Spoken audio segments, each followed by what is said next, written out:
You ask Tiger to solve. This deals with linear equations with one unknown. The final result is x equals -2. Let's solve it step by step. Simplify the expression. Expand the parentheses. Simplify the arithmetic.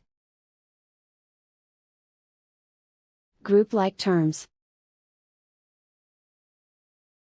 Combine like terms. Group all constants on the right side of the equation. Add 12 to both sides. Simplify the arithmetic.